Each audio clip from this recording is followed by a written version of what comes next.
संघासाठी तिसरं षटक घेऊन गोलंदाजीवर सज्ज झाले तो विवेक.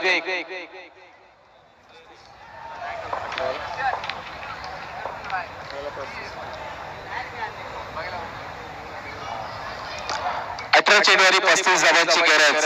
धावसंख्या पाहिली तर 2 षटक 7 अखेर 16 धावा झाल्या 3 विकेटचा.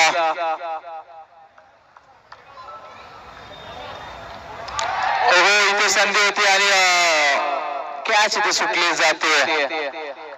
कॅचेस विन मॅचेस म्हणतात. झेल पकडावी लागेल. चांगला चेंडू पाहायला भेटला. विवेकचा देखील वेग.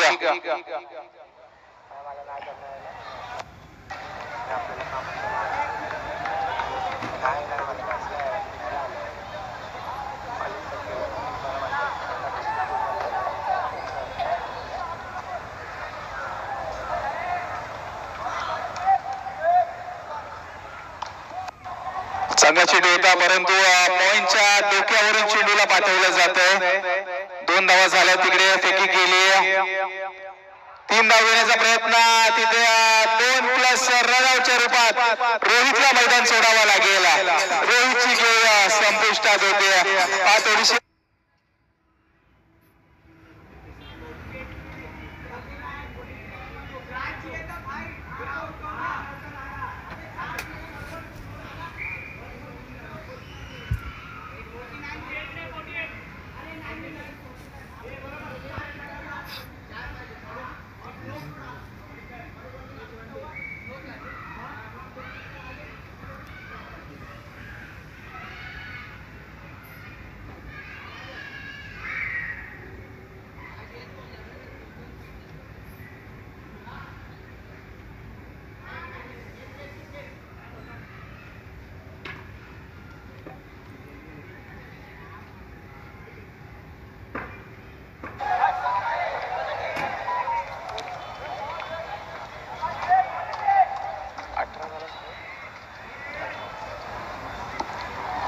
वेगवान चेंडू पाहायला भेटला.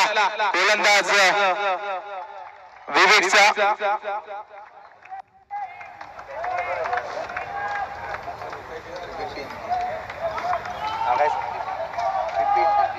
नवीन बॅट्समन मैदानात येत आहेत. बिपिन बॅटिंग साठी आले. पहिला चेंडू बिपिन यांच्यासाठी वेगवान पद्धतीचा पाहायला भेटला. कोलाडचा चेंडू जरूर होता. त्याच्याकडे कोणत्याही प्रकारचं उत्तर नव्हतं. आणखीन एक जबरदस्त चेंडू विवेकचा प्रभावित करता आपला गोलंदाजीच्या जोरावर विवेक. खूप चांगली गोलंदाजी आतापर्यंत पाहायला भेटली त्यांच्या माध्यमातून. तिसरं षटक टाकण्यासाठी आले.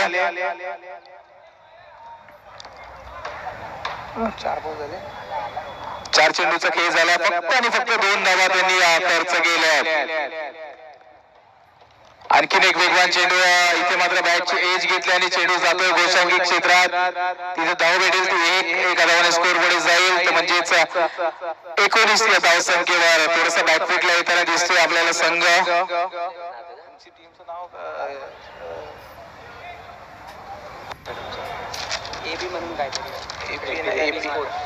एपी स्पोर्ट्स सचिन भाई यांचा संघ थोडासा बॅकफुटला येताना दिसतोय.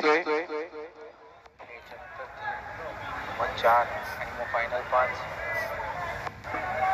अजून 3 मॅच आहे. 1 सेमी 5.